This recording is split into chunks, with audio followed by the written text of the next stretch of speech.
teachers, parents, and students. Welcome to the ISF Academy Chinese Research Center Dunhuang Lecture Series. I'm Alex Zheng, your MC for the lecture.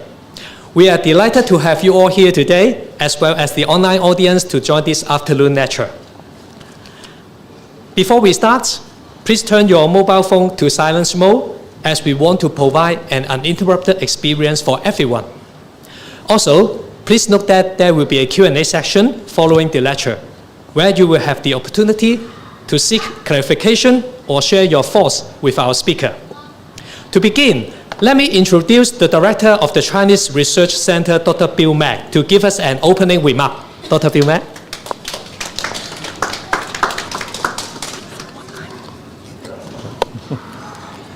Thank you, Alex. Good afternoon. So it's my great honor to introduce you Professor Richard Dennis Simmons.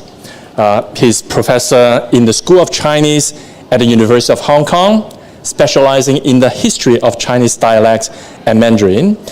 He has done field work mapping dialects in Jiangsu and Zhejiang, and he recently published studies in colloquial Chinese and its history, dialect and text, published by HKU Press, 2022. So please have a round of applause to welcome Professor Simmons.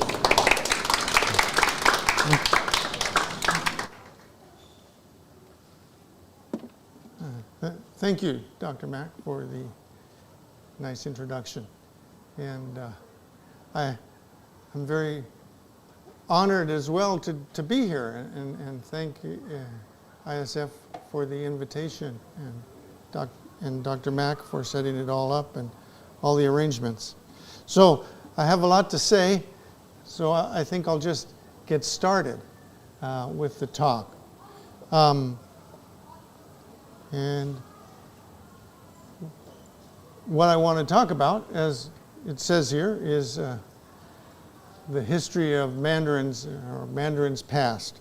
Some highlights of research and work that I've been doing over the past several years.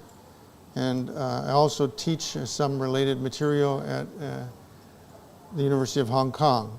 So I'm sharing with you a whole sort of selection, highlights of what I've been doing over the past few years. So let's start with the words Mandarin and Guanhua. In the Ming, a new assortment of words for divergent linguistic registers and dialect varieties arose. Local dialects came to be known as Xiangtan, village talk, and the lingua franca got the prestigious label Guanhua, language of the officials. Probably beginning in the Ming sometimes, the word Mandarin showed up in Western parlance.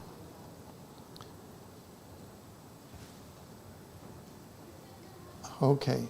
So the word Mandarin, now the popular way to refer to modern Standard Chinese in the English-speaking world, started out one half of a calc-like translation of the Chinese word Guanhua, the language of the officials. The etymology of the word Mandarin is comprehensively documented in the OED.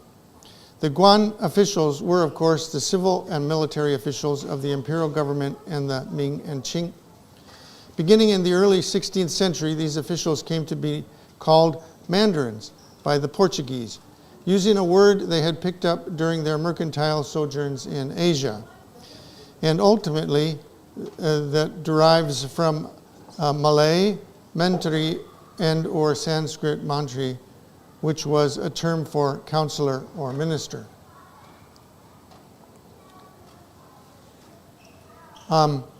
Adding in the meaning of the second syllable of the word, hua, spoken language, Guanhua thus came to be rendered in Western languages, for example, as la lengua mandarina in Spanish, and that means the language of the Mandarins.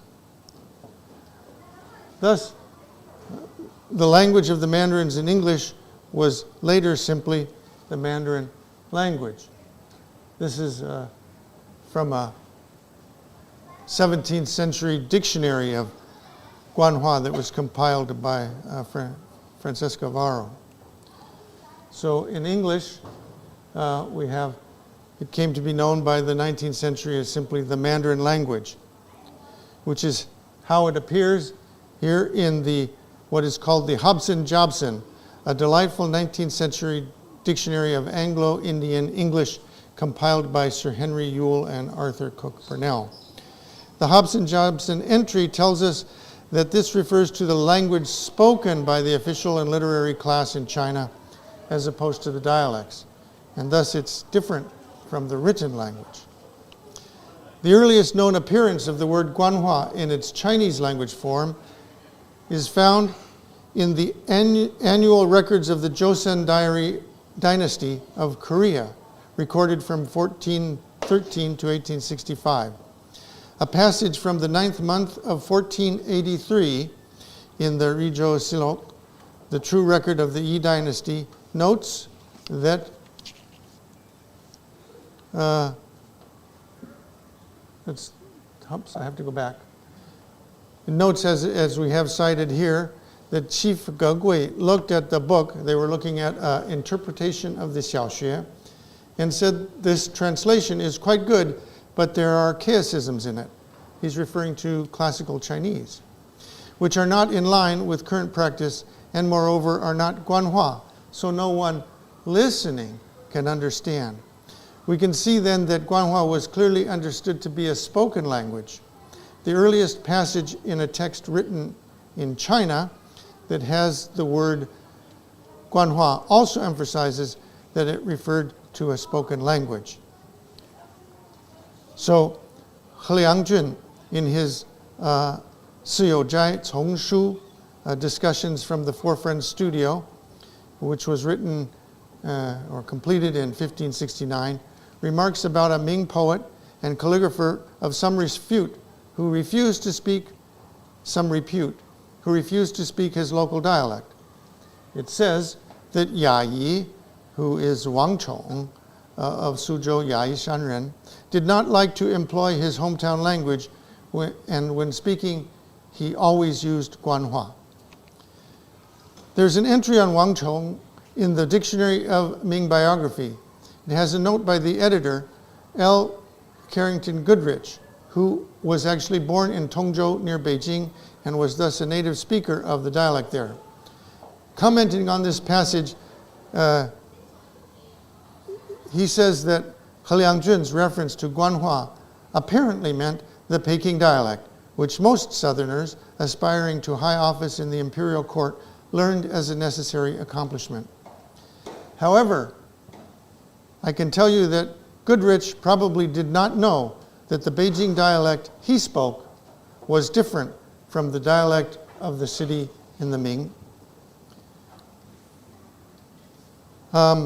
The idea that scholars would learn Guanhua is also borne out by this remark by Xie Bang in his Siming Shuhua. He says, if a Xiucai scholar speaks to friends in his ordinary dialect, that is outside of his hometown, it's not understandable. So, when one attains first place in the imperial examination, that would probably be, he used the word jiake, but it would be jinshi, and learns how to speak Guanhua, one holds one's head high and never goes back to the way it was at home, speaking the local dialect. So it seems that Wang Chong, who only attained Xiucai and never got a higher degree, was still trying to compensate for his failings by insisting on speaking Guanhua. However, the nature of Guanhua and its connection to the language of the imperial court was not a straightforward one-to-one relationship, and in the Ming, it was by no means simply a term for the Beijing dialect. The complexity of the situation is hinted at in an observation by Zhang Wei in his Wen Qiji, dated 1590. In a passage titled Ge Di Xiangyin, he's explaining different regional pronunciations, focused on the pronunciations of this Guanhua. In general, the Ru tone, he says, is pronounced as a ping tone north of the Yangtze, and there are also many pronunciations that have no corresponding Chinese character, which cannot be fully listed here in his listing. It's interesting that he says south of the Yangtze, the dental sounds frequently suffer from muddled pronunciation, But he says these are merely regional accents within Guanhua. So Guanhua could have regional accents, even if it's a spoken lingua franca. So he says if the various local dialects are used, it is even more difficult to communicate. So this is the language scene in China that Matteo Ricci observed and experienced during his travels and work in China in the late 15th century, it should be the late 16th century, in his journal, which was compiled in Latin and published by Nicholas Trigal. Ricci provided a basic account of the nature of Guanhua, which he romanized slightly different, spelling it with a Q, and the widespread utility of this language within China's larger linguistic environment. He notes that there is a spoken language common to the whole empire, known as Guanhua, an official language for civil and forensic use. This is sort of quasi-official because the government never said you need to use it. It's just that all the officials did. But this was Matteo Ricci's understanding. The national tongue probably resulted from the fact that all the magistrates, as we shall explain later in his journal, are strangers in the provinces in which they govern, and to avoid the necessity of obliging them to learn the dialects of the provinces, a common speech was introduced, he says. It sort of just arose naturally for transacting official government business. He says this dialect is now in vogue among the cultured classes and is used between strangers and the inhabitants of the province they may visit.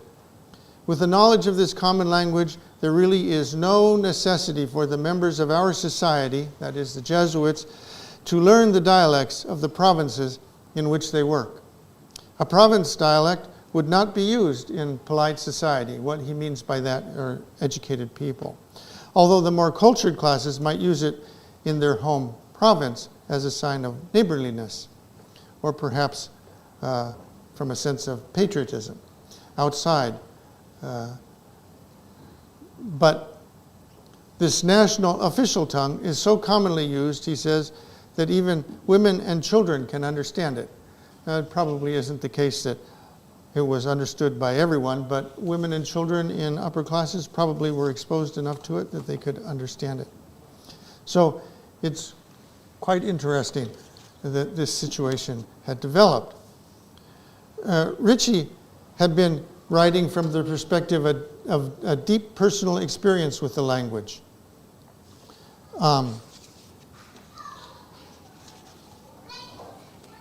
Before I go to that, the 18th century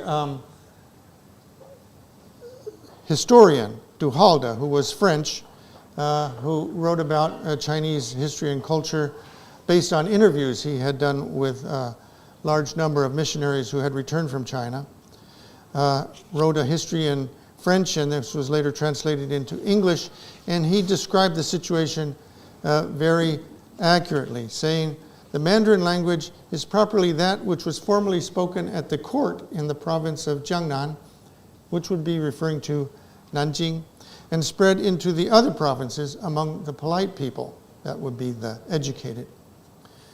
Ricci had been writing from the perspective of a deep personal experience with the language in the previous slide. He first arrived in Macau in 1582 and began his study of Guanhua and written Chinese there.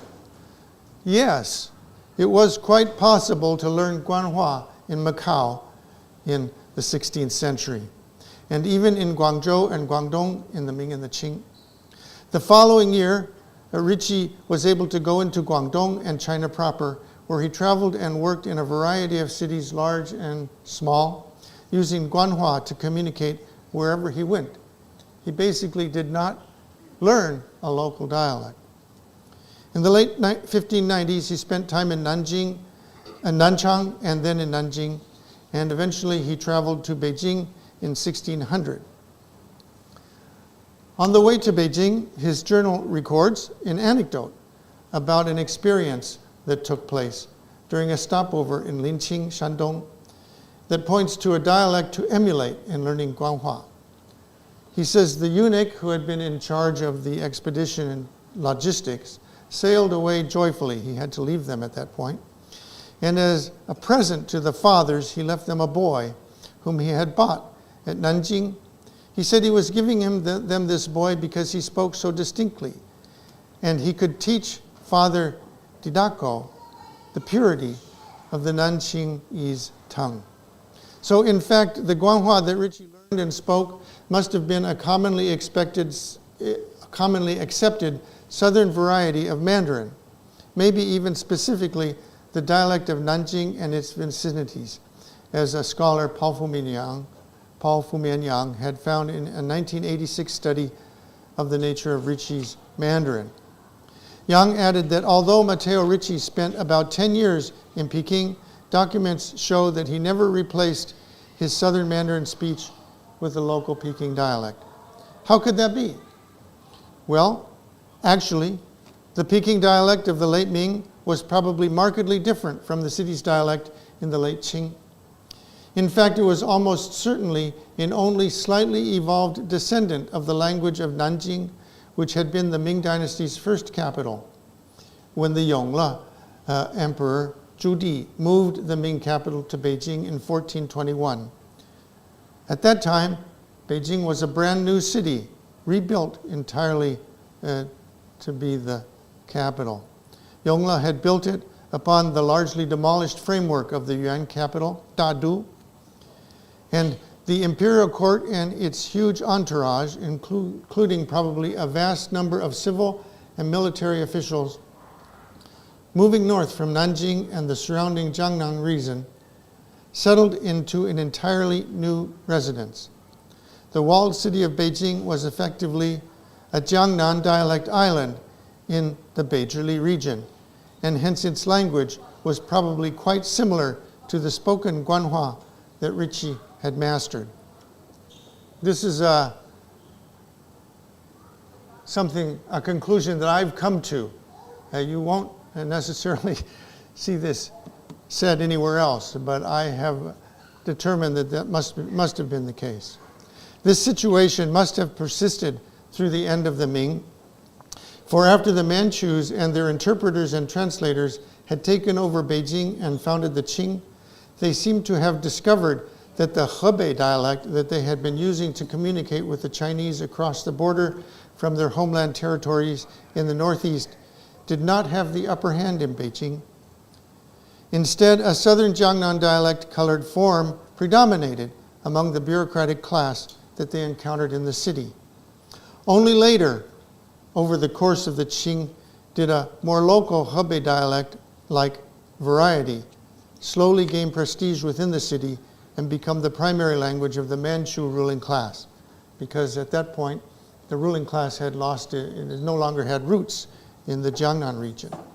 And with that, a northern form of Guanhua also began to gain influence and currency.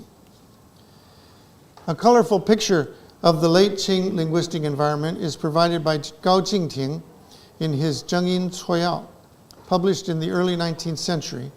This counts as the first indigenous textbook of Guanhua, sort of the first Putonghua Keban. In introducing the study of Guanhua, Gao notes that one must carefully distinguish between northern and southern versions of Mandarin. This is by the early 19th century. His text also has a vivid description of the utility of Guanhua for interregional communication. I've got it here. I've quoted his whole passage here because it's quite interesting.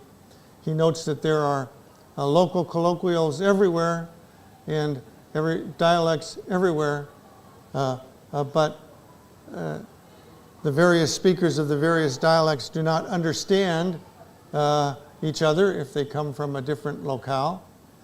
And it's the situation throughout China, not just in Fujian and Guangdong, he notes. And he says, I have traveled in Jiangnan, Zhejiang, Henan, Hubei, and Hunan. And the local language and regional patois is different in each place. He says, but only when traveling on the canals and at the wharves. The people of these businesses who engage in commerce all know how to speak Guanhua. So it's not just the officials. He goes on to say, when you go to the capital, it's even more amazing, he says, stranger, qi guai. It means amazing. There are great numbers of people in the capital in Beijing, strolling in the avenues in groups of 3 or 5, speaking their own local dialects, depending on where they came from and who they're with, in a great cacophony. One has no idea what they are saying.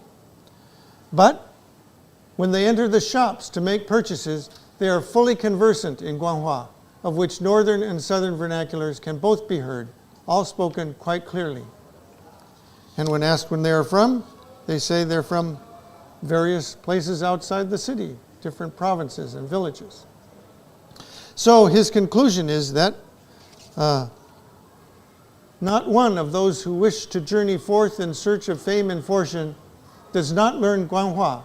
If you leave your hometown, you must learn Guanhua. It is not possible to get around without doing so. So that's quite fascinating.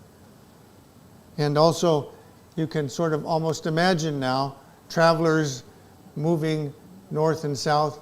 Gao Jingting was from Guangzhou, and he traveled north all the way to Beijing and learned Guanhua on the way. He was 13 when he did that. And he witnessed this rich linguistic tapestry along all the routes that he traveled. So, looking back in time, what language had predominated in the city of Beijing, or the Beijing area? That would be the capital of the Yuan dynasty, Dadu. What language had predominated? Well, the generally accepted answer to that question is that it was the language represented in this book called Zhongyuan Yinyuan by Zhou Deqing. This is the earliest sort of dictionary, a sort of book to realistically depict the phonology of Mandarin. What it depicts is a northern type of Mandarin that had evolved by then. And it's not the same as the Ming period Mandarin of the city of Beijing that I just described. But that language is similar to the Beijing dialect of late Qing China, but it is also different in significant ways. In fact, I argue that the differences between the late Qing and Yuan versions of the dialects of the central Hebei region provide good evidence that the Ming dynasty's southern linguistic infusion had a powerful influence on the linguistic character of Beijing and its environs. The Ming Guanhua was a lingua franca, or koine. In Chinese, we can call a koine tongyu. However, it was not a single specific language with a fully defined grammar and fully standardized pronunciation. It was fluid in form within a set of commonly recognized parameters. This lingua franca would have developed along the model of a dialect or set of base dialects that were considered to be prestigious and economically or socially more weighty or useful.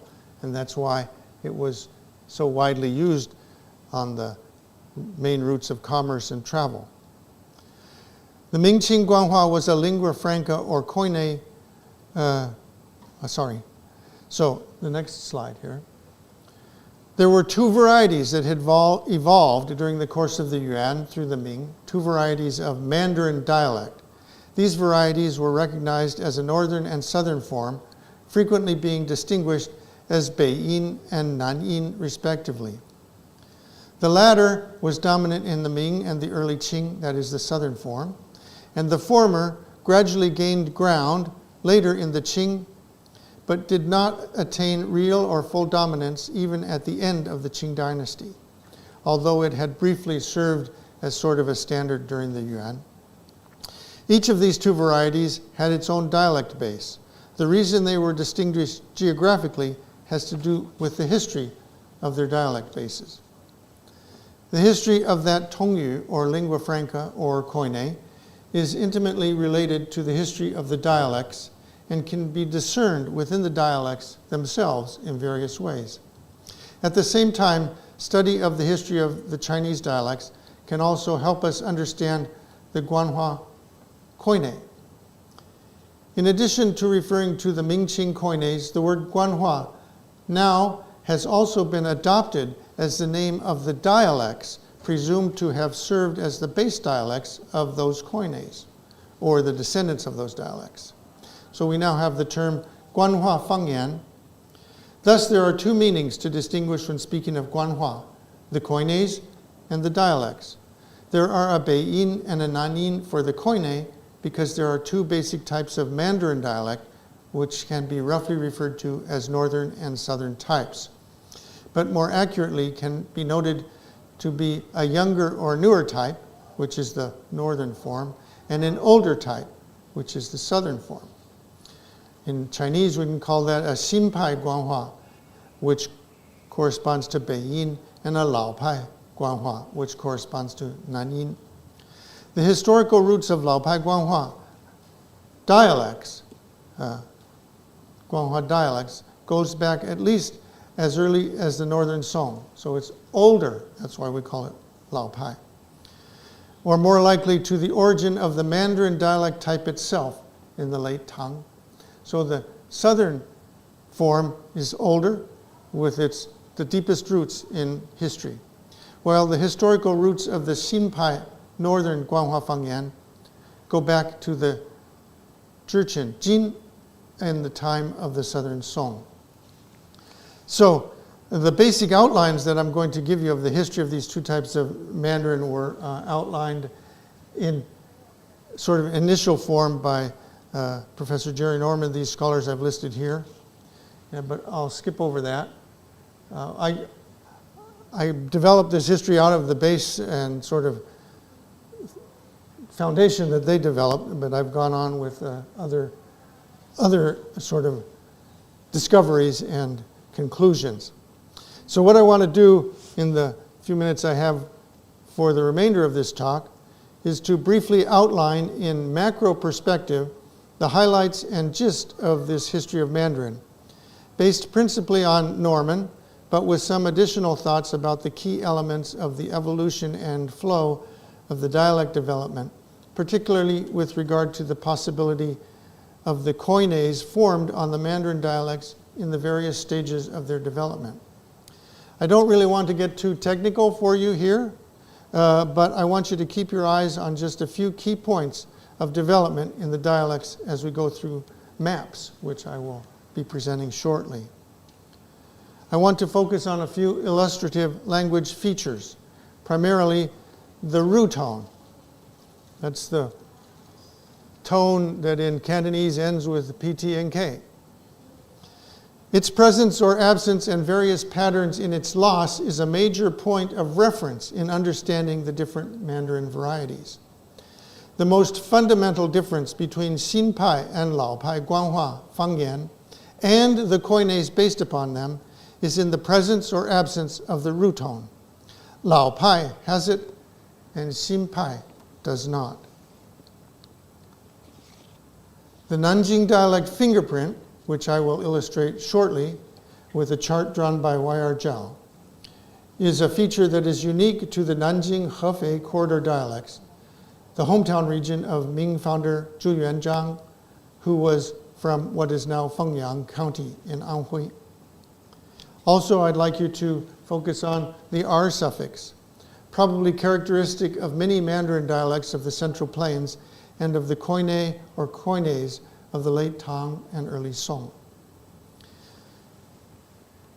So I want to center my discussion on a few representative Mandarin dialect types and examples. A Kaifeng Koine that moved to Hangzhou in 1132 during the Southern Song, forming a conservative dialect island that kept characteristic Kaifeng regional features over time, even into the 20th century. Hangzhou served as a key anchor of the Southern Mandarin type together with Nanjing well into the Ming. Hangzhou is richly representative also of the R suffix, which must have had origins that go back to the late Tang in the Central Plains. Then we will look at Yuandadu region, which held a jiaoliao, it's a technical term for a Mandarin dialect type, then followed by the rise of another dialect type called Jilu. And subsequently, after the Yuan, the jiaoliao type was squeezed east by the newer Jilu type. And we will mention how the Jilu type, this later form of variety of Mandarin, was forged through contact with the Ming Nanjing Hefei corridor dialect, or Koine, that had moved north to Beizhili in 1421 with the Ming court. And so, intermingling with the Mandarin that already existed there, you had this new Mandarin Jilu type develop. The Beijing Ru-tone fingerprint is something that I list here. This is the way that the Ru-tone words were redistributed into the four tones of the Beijing dialect. And it has a specific pattern that is characteristic of the Hebei dialects. It's all invisible now, unless you know what to look for. The travels of the pronunciation of one word, that I'll focus on in this coming slides, will illustrate. That's the word for color or facial expression, which I put down there. The character is on the slide, but I'm not going to pronounce it yet. So, what I want to do now is briefly map out the flow of Mandarin evolution. I'll try to do this quick, but I hope to keep your attention and not go so quickly that you can't follow. So we're going to use this map here, which shows the current distribution of several Mandarin dialect types. We can use it to explain how the current situation evolved. In the Tang, dialect innovations moved in from the northeast and spread to the west across the central plains towards the Gansu corridor. And soon after these, an early pre-Mandarin northern form probably arose and began to spread into the northwest, across the central plains and into the northwest. So this is sort of the early sprouts of Mandarin, forming in the northeast, spreading down through and across the central plains, and then into the northwest, right along the Silk Road.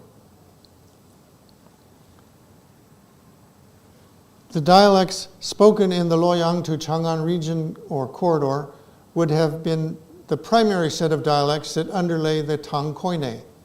Tang dynasty probably also had a Koine in the way that Ming and Qing had a Guanhua Koine. This corridor was also the main artery of the Silk Road within China proper. And so perhaps some of the early characteristic features of this early Mandarin would have been forged within this linguistic environment. The dialects spoken in the Luoyang-Chang'an corridor would have been the primary set of dialects that underlay that Koine and what was spoken in the Silk Road. So here, Gao Shi, we have a Yifu Ge, an example of a verse with a Mandarin word in it, ta. This is a very characteristic Mandarin word, and it was new to be used as a pronoun for he, she, him, and her at this time. Gao Shi was a frontier poet, Biansai Shiren. He was from far north in Changzhou of Bohai, Xian, in Hebei. It is likely that this northern pronoun ta had already taken root in the surrounding region in his day and then slowly made its way south and west from there. We can also see the characteristic negative Mandarin bu here in this example. In Tang times, even Mandarin's precursor would have had a Ru-tone with final PTK endings as found in Cantonese. So this would be the common ancestor between Cantonese and Mandarin. Zhang Hu's family, the author of this piece, was from southern Hebei, but he was probably born near Nanyang in Hebei and spent much of his childhood in Suzhou. And the reason I have this example here is to show that he was a northerner, but he had this root tone in his, which he used to rhyme, and also he had a little bit of mixing of northern and southern forms because the pronunciation of the word loquat is a Suzhou pronunciation that he mixed in with his northern dialect. So Du Fu, a very well-known poet, was born and raised in central Henan near Luoyang and active in Chang'an in his adult years. His poetry is peppered with colloquial words from the newly developing Mandarin. And often earlier scholars would criticize Du Fu's poetry for being sort of tu or gauche in their use of this Mandarin, which they didn't consider to be good form for literary language. So these are just some examples of the word chi, the word bu, the word ge, and shui are all Mandarin words that Du Fu used in his poetry. In the northern Song, the Mandarin dialect type stretched south from Shanxi and Shanxi across the Central Plains into the direction of Nanjing, and it probably also reached southwest toward Sichuan. So this would have been a language that Su Shi used.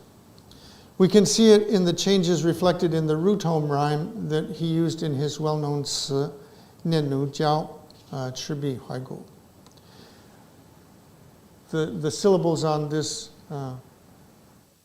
ci are root tone syllables, but they've evolved in a way during his life where they could rhyme quite easily in his northern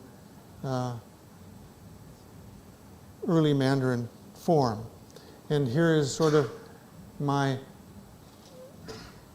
reconstruction, you could say, of his pronunciation. They would all have ended in an A and maybe a glottal stop, and the P, the T and the K endings are merging together. This rhyme only works in this stage. It doesn't work in an earlier stage of Chinese, and it doesn't work in the later Zhongyuan Yingyun stage. So this is a nice illustration of language change and progress during the Northern Song. So Su Shi could probably, let's go back to that a minute, could probably rhyme these because their vowels and endings had evolved in the direction of Northern Song Mandarin. So that's an important point to keep in mind.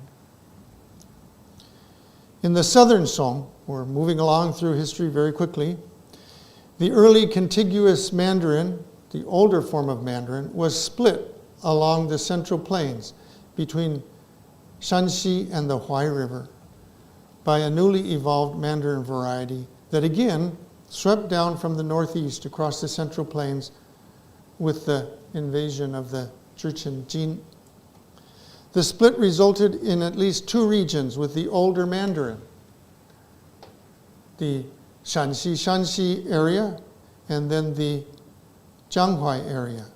The Shanxi dialects now are known as Jin dialects, but they can also be considered to be a subvariety of Mandarin. And then the Jianghuai dialects are generally considered to be a subvariety. There were probably also remnant dialect varieties in the Sichuan area as well, especially later, a large contingent of southern Mandarin migrated in that direction. After the Southern Song established its capital in Hangzhou, bringing the Kaifeng dialect and or the Koine with it, this older Mandarin took on a more southern identity. Hangzhou thus became the far southeastern end of the Silk Road. Traveling that route, Marco Polo may have visited Hangzhou in the late 13th century at the very beginning of the Yuan. Not long after that, a Franciscan friar, Odoric, who visited Hangzhou sometime between 1324 and 1327, was thoroughly awed by the city, which he identified as Qinsai, Kansei, and called the greatest city in the world, which is reproduced. His words are reproduced here on the map in the lower right-hand corner. In French, he wrote it. So now, just as an aside, representing an earlier language stage, 100 kilometers south of Hangzhou, oops, I went the wrong direction. Here are some words from a language that is south of Hangzhou. This would be a possible remnant of an earlier Tang Koine. This is the Yiwu dialect. At the latest, this dialect must have settled in central Zhejiang area in the late Tang or early Song, when the Tang Koine still prevailed. This is seen in its preservation of the old southern R suffix, which has a nasal N. You can look at the Chinese characters and see the R, and then the transcription for that, they all end in N. This is something that was common to the Central Plains dialects in the Tang and the Song, but it only shows up in dialect islands and small pockets where people who had traveled from the Central Plains into the south brought it. It also traveled as far south as Guangxi and Guangdong. But Hangzhou represented a version that is an evolved Song Dynasty form, a true Mandarin form, because it no longer has an N sound. The N sound is gone, all that's left is an R sound. This reflects a feature that must have been characteristic of Old Song Kaifeng dialect and Koine that subsequently traveled south to Hangzhou with the Song court and those who accompanied it. Examples are found in this well-known Mengliang Lu by Wu Zimu. Note that even in this small list, we have a few examples in this small list with the suffix that correspond to words found in the 20th century Hangzhou dialect. The same exact words. These are words that I recorded in the 1980s doing work in Hangzhou. This, you see there's no N, but there's a kind of upside down E with a tail on it. This represents a sound that's like dirt, which is a precursor or a relative to the R in Beijing, but in Hangzhou it's a separate syllable. So the three examples here for knife, daughter, for jujube, and they say daughter, daughter. And actually for a small dish, they say ditter, ditter. All of these, they all end in dirt, this kind of sound. This is an early Mandarin type pronunciation. So it's found in Hangzhou, and so this is sort of one way that we can confirm that Hangzhou was an island that had formed there and was a descendant of the Kaifeng dialect from the northern Song. Meanwhile, in the north, the new Mandarin had established itself in the Central Plains. I'm almost done. We should be able to finish most of the important parts soon. And by the Yuan, had evolved into the Jiaoliao type of dialect. So this is what was going on in the Yuan in the north. After they took over the Central Plains, and population that moved in there to the Central Plains after they took over brought a new form of Mandarin, again from the northeast. And this evolved into that type, that subtype that we called Jiaoliao. In the early Ming, this Jiaoliao type dialect existed across a wide territory. And the newer thing that we called Jilu type had not yet developed. The Jiaoliao dialect, or type of dialect, is reflected in the Zhongyuan Yinyun that we mentioned earlier, in a feature that the Zhongyuan Yinyun calls at the lower left page, there's a subheading that says, where I lost my place, that says, 入声做赏声. They're saying that 入声 is the, I have 5 minutes, I'll finish up, that's a characteristic of the Jiaoliao dialect, but it's no longer the case in Beijing except in some exceptions. So this is a fun place to get to. We have this 14th century author, Zhao Yugui, who writes a sanqu that shows the pronunciation of the word that I had pointed out earlier that you should pay attention to rhyme. So in this, we have the rhyming words are lai, tai, pai. And what's the fourth one? Shai, which is the Beijing pronunciation still, but it's been overlaid by a Southern Mandarin pronunciation, sa. And then huai, kai, lai, and mai. So he's definitely revealing his Jiaoliao type dialect. In the Ming, Southern Mandarin traveled north with the Ming court when the capital moved to Beijing in 1421, as noted earlier. This put an overlay of Southern Mandarin and the Southern Mandarin root tones onto the dialects in the Beijing and Hebei region. This dialect context situation resulted in the beginning of the formation of the Jilu dialect type, and the rise of the Jilu type ended up isolating the Jiaoliao type off along the eastern seaside region of the northeast. Also, during the Ming, a series of migrations during the Hongwu reign sent large numbers of speakers from the Jianghuai Mandarin-speaking area to the far southwest, eventually fostering a distinct southwestern Mandarin type.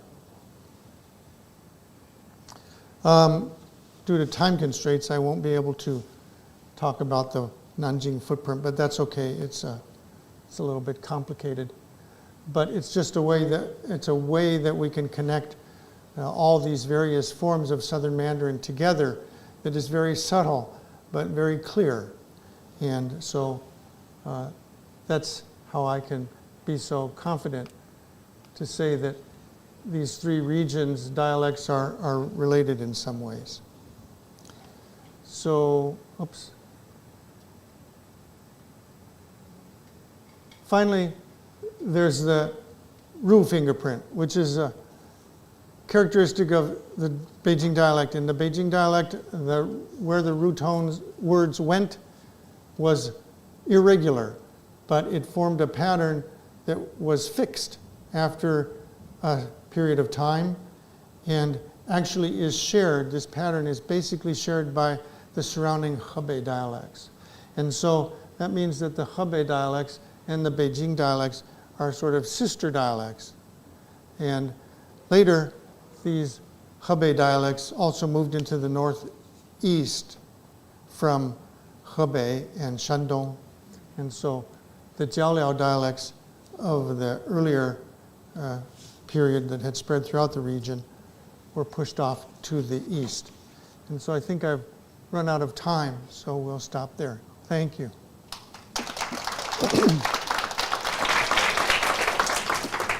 Well, thank you very much for Professor Simon's fascinating talk on the sort of prehistory of Mandarin as we now know. So we know that actually there's a northern and southern variety of Mandarin, and also there was once a Mandarin with Rusheng.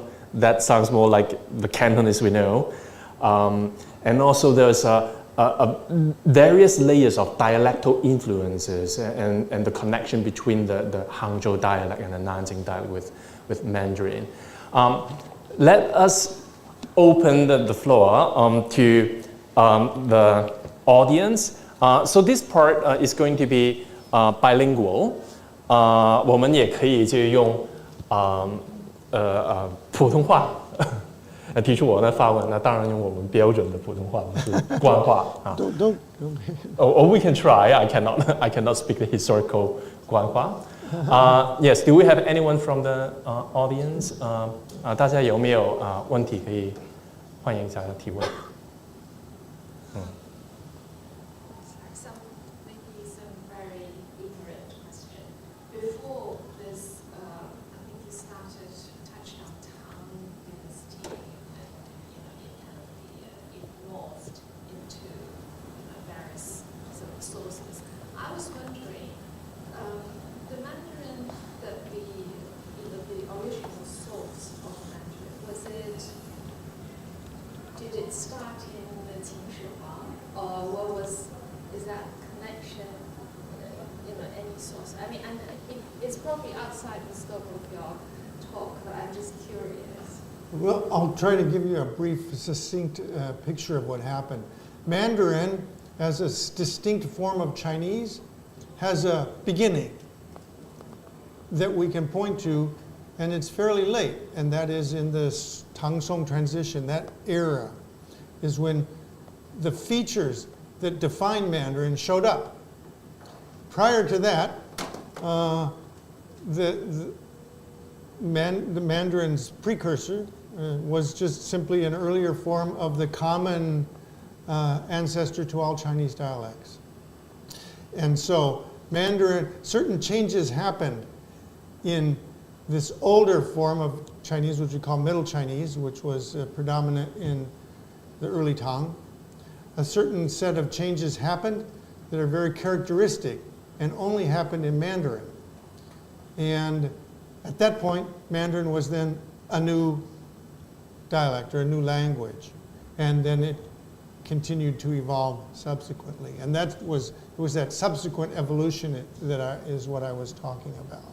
So it does have the roots back there in. Pardon? So the Mandarin, the current Mandarin. Yeah, the Mandarin has its roots, go all the way back to the same roots as any other Chinese dialect.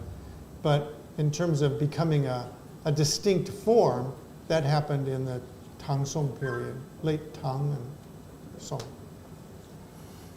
A quick follow-up on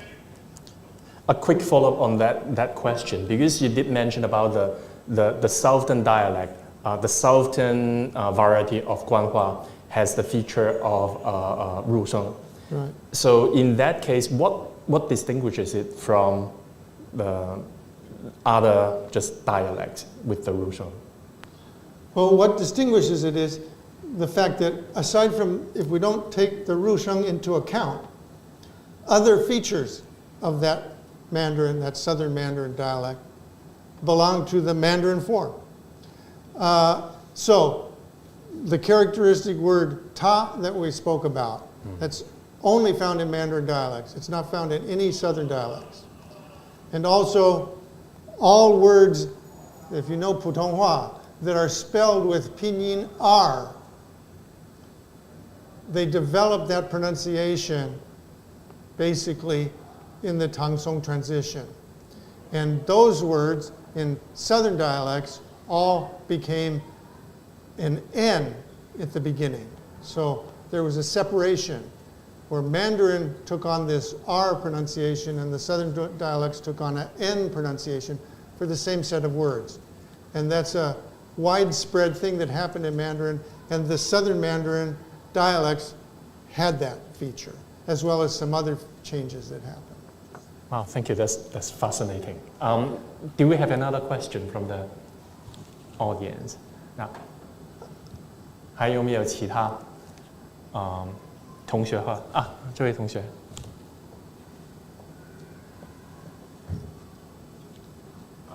首先我要感谢今天这个讲座，让我学到了不少新知识。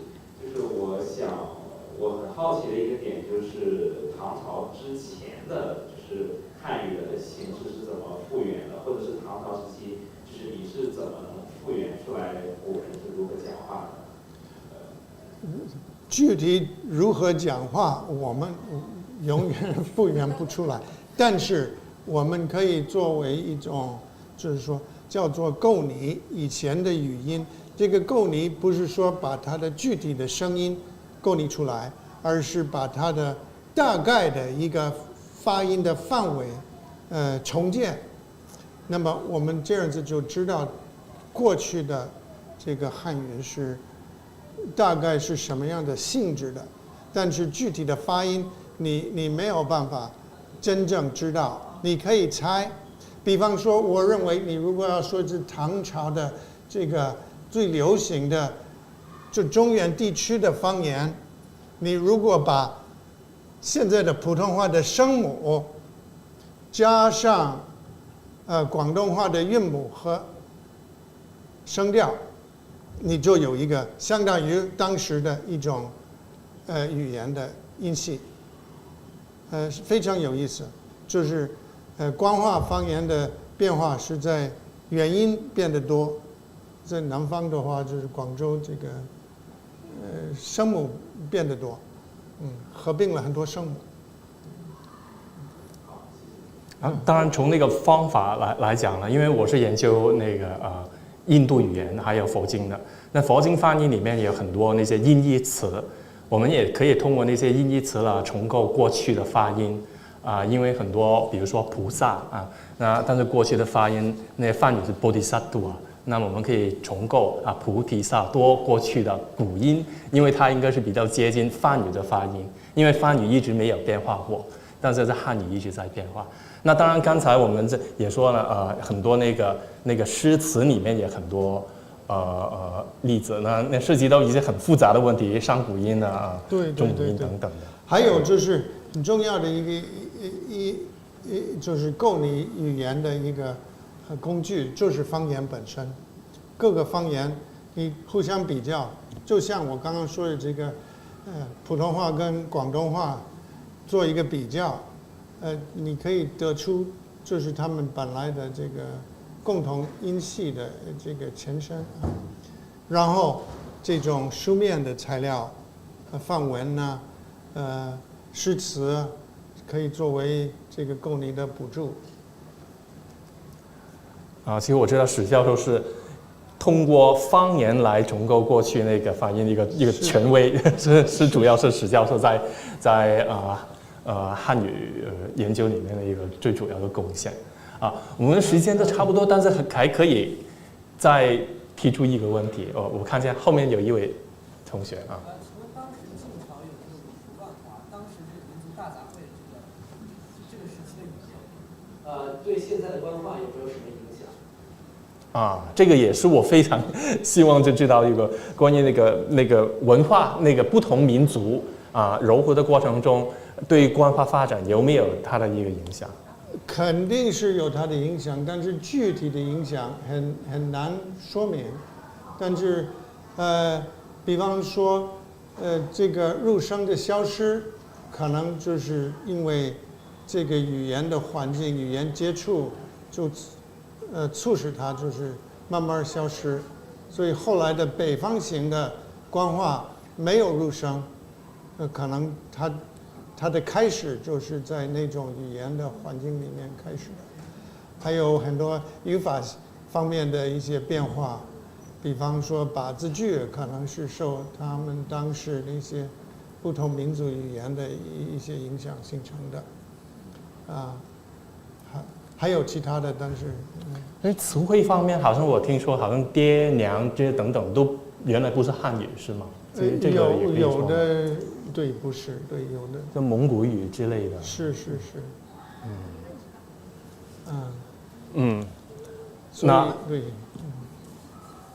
那好的，那我们非常感谢今天的史教授跟我们的分享。So once again, thank you very much for Professor Simmons for the lecture today. Let us give him a round of applause. Thank you so much. Thank you once again, Professor Freeman and Dr. Freeman.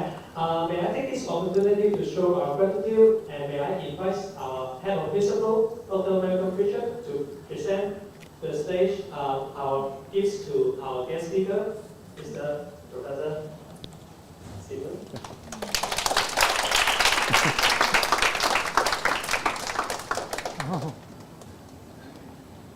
Oh. Yes, okay. Take a photo together. Thank you.